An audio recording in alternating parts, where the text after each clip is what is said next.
Hello po mga kamamay, asa po tayo ngayon. Always say a prayer and I love you all.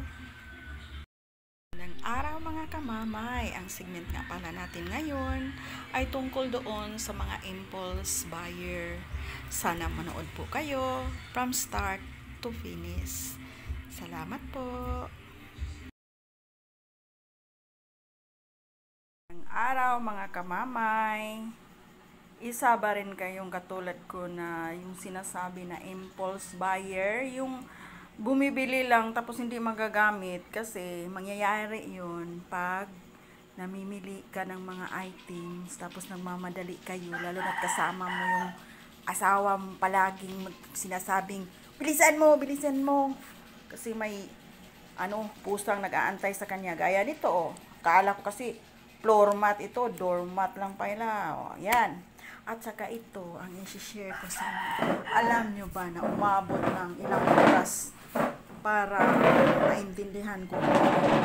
Ang target ko sana ang nabibilhin ay bibili ako ng para sa ibon ba. Hindi man lang ako nagbabasa na para rat cage pala ito. Pero paano na? Nabili ko na. Tapos, nung sa kamamadali ko, akala ko rin kasi minsan sa kakamadali mo, hindi mo na tinitingnan ulit yung presyo. Akala ko kasi 99 lang. Naku, pagdating ko dito, kaya pala umabot ng almost 1,000 yung binayaran ko kasi 299 pala yan. Kita mo? Kita nyo? 299. Rat cage. Hindi ko masyadong nabasa. Tapos, ipaasa ko pa. Hindi, pinagstadihan ko kung ano kaya ang gagawin nito. Kaya umabot talaga ako ng ilang oras, tapos pinagalitan na ako ng asawa ko kasi wala akong magawa, wala akong ginagawa. Hindi pa ako marunong noon magre-reels. Nag-study talaga ako kung paano to gagawin kasi tingnan mo may nakalak dito. Lock siya lock. Hanggang lock. Paano ko yan i-open? Tapos, dito naman, mayroong ganito. So, yan pala, sa kakaano ko na, study ko. Dito pala ilalagay yung pain mo. Tapos, yung pag-open ito, ay ganito lang pala. Kita nyo? Ito, iangat mo yan, kunti dyan. Yan, open na. Tapos, dito, ay, paano mo dito? Dito pala yan. Sandali konti ha.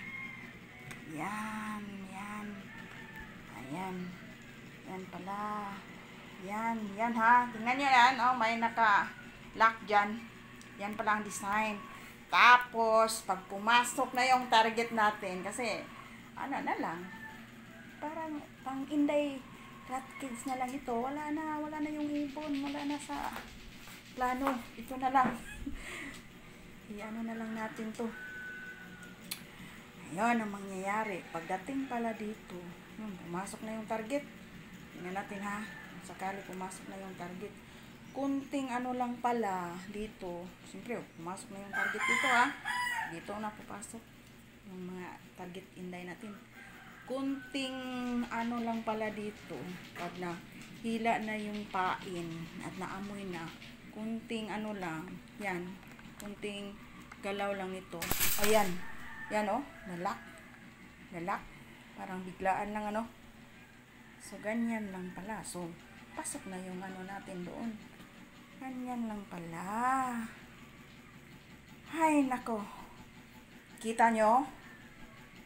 Yung bibilhin ko sanang para sa ibon ay ang pinili ko ay rat kids. Kakatawa naman talaga ito si Mamay, pero talagang joker ako.